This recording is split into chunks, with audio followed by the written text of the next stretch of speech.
Leo tumefanya ziara ya kutembelea vituo vyetu huku kwenye halmashauri ya Mpwapwa ambako kunaendelea zoezi la Mama Samia Legal Aid Clinic ambalo ni kampeni maalum ya msaada wa kisheria inayoongozwa na wenzetu wa Wizara ya Katiba na Sheria.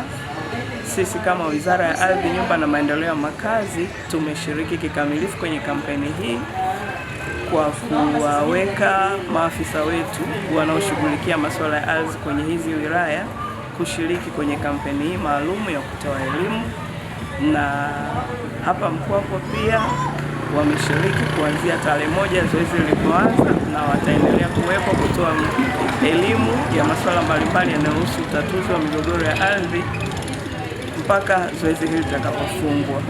Nitoe rai na wito kwa wananchi wenye migogoro, wenye changamoto mbalimbali, kero zinazohusiana na masuala ya ardhi, wajitokeze kwenye vituo hivi kwa ajili ya kupewa ushauri na msaada zaidi wa kisheria.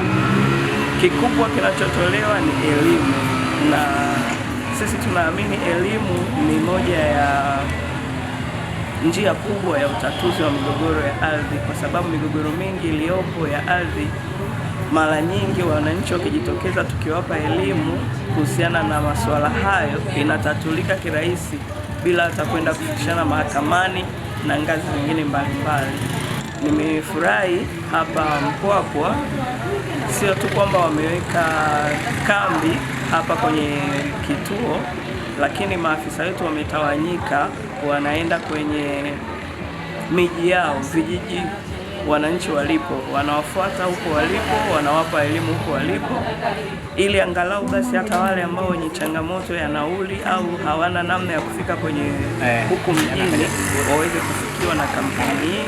Kwa hiyo nitoe rai kwamba wananchi waendelee kujitokeza, na sisi tumejipanga na timu ya wataalamu wa sekta ya ardhi wapo ili kuhakikisha wanapata huduma sahihi. Tijara Mpambaike ni afisa utumishi kutoka Wizara ya Katiba na Sheria, lakini nipo halmashauri ya Mpwapwa kwa ajili ya kuratibu zoezi zima la kampeni ya Mama Samia Legal Aid awamu ya pili. Kampeni hii tunatarajia kutembelea takriban kata 33 zilizopo halmashauri ya wilaya ya Mpwapwa, na mpaka sasa takriban kata 16 tayari tumeshatembea. Wataalamu wako huko, wataalamu wa halmashauri kusaidiana na wataalamu kutoka wizarani.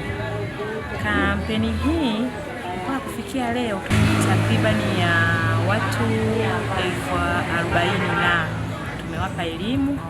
Elimu hiyo imetolewa mashuleni, imetolewa kwenye vikundi mbalimbali vya wanawake, wazee, kwenye kata na vijiji.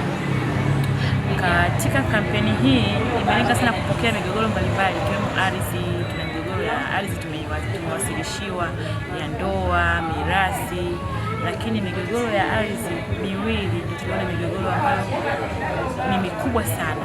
Mgogoro mmoja huko kwenye kata ya Mpwapwa mjini, kijiji cha Kiboriani, kati ya TFS na wananchi. Mgogoro huu tumeupokea na tumeuchukua kwa ajili ya kuwasilisha kwenye mamlaka, kwa sababu wananchi wa Kiboriani hawaelewi kuhusiana na hifadhi ya misitu ya TFS.